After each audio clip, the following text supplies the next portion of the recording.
Yeah, I appreciate you guys being here.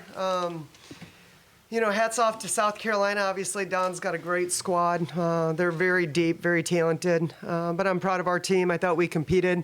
I think late in the second quarter it was a 2-point game. I think it was late in the third, it was an 11-point game. But that's the thing about South Carolina. They just need a little window.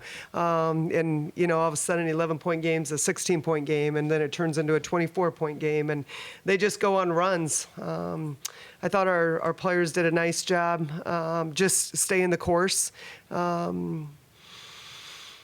Obviously need to be better on the boards. I felt like we left some points out there around the rim.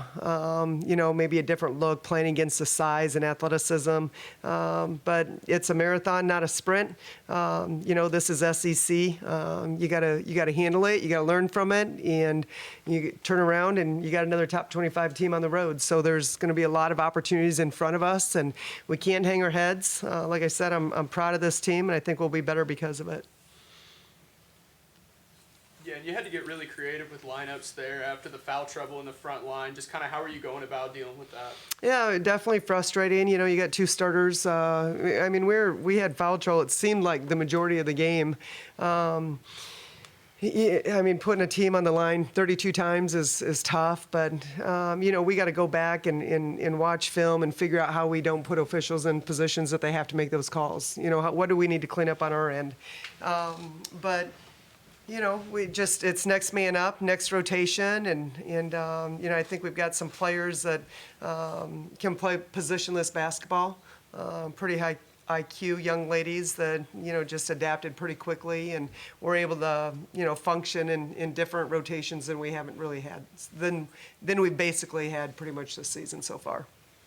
For Ashton and Grace, just from an on-court perspective, what was it making it tough to guard them without sending them to the foul line today? We did send them to the foul line. I think just discipline. We went into the game knowing that we were going to have to take care of the ball and be physical, but also draw that line between being physical and not fouling. And, it hurt us in the long run. I think we gave them around 30 free throws, and I don't know the exact score of how much we ended by, but, that shot us out of the game. So. Yeah, I agree. Just the discipline of it. We really talked about how some people you're just going to have to make sure you box out and get them out of the paint, and then the guards might have to come in and get the rebound. And so I think just being consistent with that was something that we needed to do more of. Yeah, and then you do have to go to that small lineup with no post presence in the second quarter and then go on an 8-0 run. Just kind of what do you think of the resiliency from that group? Yeah, I did feel like, and we talked about this at halftime, we had some good looks at the rim that we didn't convert on, that if you don't like that, they turn into transition baskets. And we overran some of our tags offensively that put us in a really bad position with our transition defense. And so we were able to pull up a couple clips at halftime. And, I think this group is a pretty visual group. And I think once they see those, sets and just adjustments that we need to make, they're usually pretty good at making those. But I felt like transition buckets, I think, was a lot more than what this box score has. But that was also in the half court, it wasn't bad. Transition buckets hurt us, and second shot opportunities. Robin, is there a benefit to having a tough test like this early in SEC play, and what do you feel like the team can learn from it? Yeah, I think we've got a locker room of young ladies that like to compete, and I don't think they plan on backing down. I think they're actually all really excited for SEC, and we like playing South Carolina. I've got a lot of respect for Dawn. I've got a lot of respect for our program, but line them up in the SEC. Every team, it's. There's some great coaches, great players, and it's going to be a dogfight every night.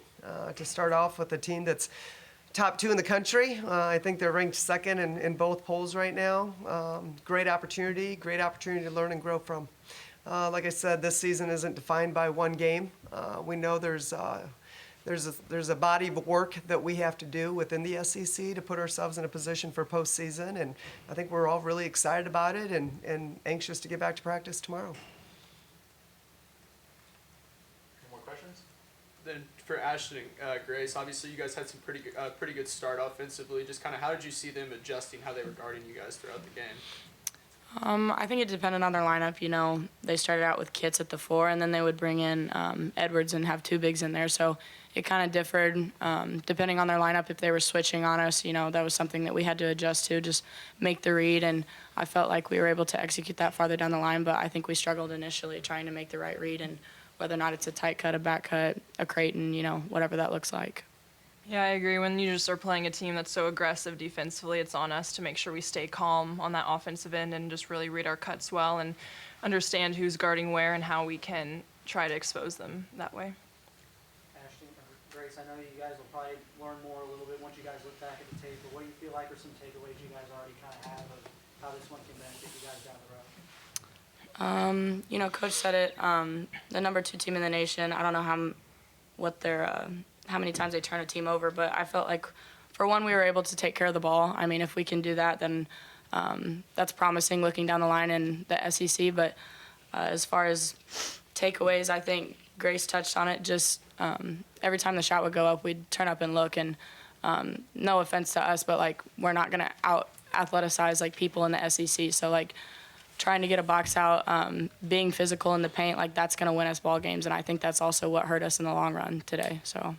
Yeah, and jumping off of that, that's just, a testament to, our scout and being able to understand that, we have different reads on different people for a reason. And if we can execute that, then, that'll help on the defensive side and offensive side. Coach, just to get back to the foul trouble a little bit there, looking forward a little bit off that, is your depth where you need it to be to get through the SEC schedule?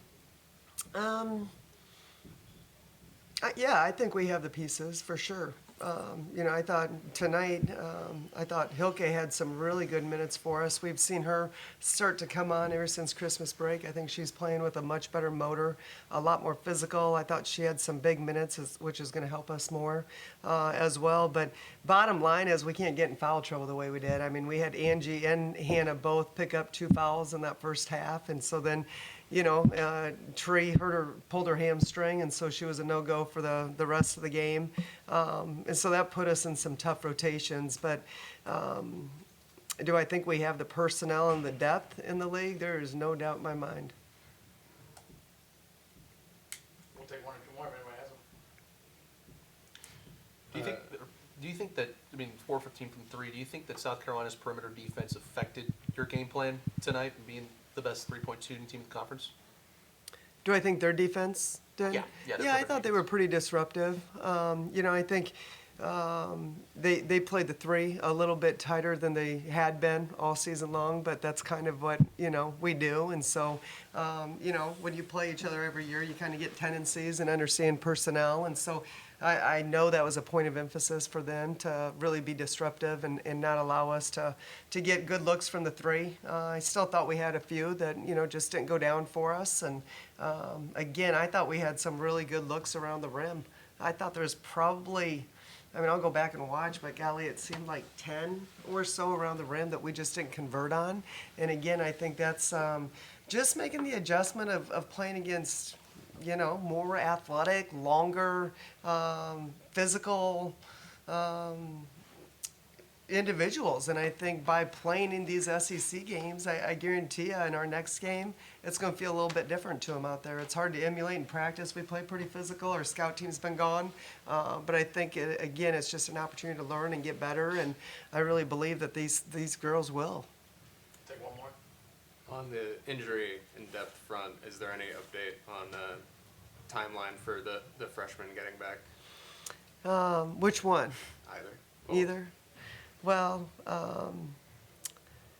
no, I don't know for sure. I know that, both of them, we're excited to get them both back. I think, Mariah's a young lady that you guys haven't had a chance to see yet, but she's got really good athleticism. She's been in some drills lately, and I think, in practice, just the way she defends, her physicality, her versatility, hopefully we'll get her out there sooner than later. But, they've been great. Our freshmen have been great.